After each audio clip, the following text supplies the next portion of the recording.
Cosimi chiama in causa nuovamente Eusepi, Tortosa, tutto in velocità, il tiro di Tortosa e lì davanti non sbaglia mai Andrea Moretti, segna il 2-2 del Footballate Roma Nord, 23esimo gol in campionato per Andrea Moretti.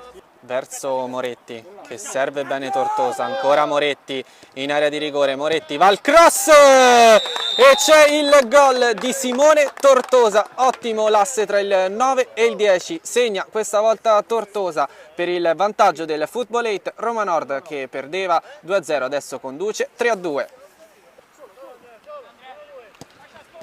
Imbucata di Eusepi verso il numero 9 Moretti, ci prova ad arrivare Matteo Rau, tocca il pallone ma il tiro era troppo forte e finisce in rete. È di nuovo vantaggio del Footballate Roma Nord, è ancora una volta Moretti che segna il 24esimo gol in campionato.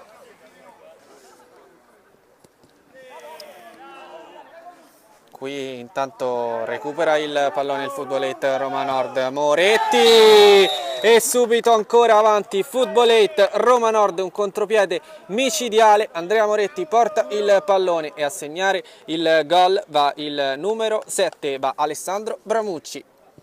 E allora dall'altra parte si libera Eusepi, scarica verso Tortosa, tutto di prima e lì davanti sbaglia e è insolito per Andrea Moretti.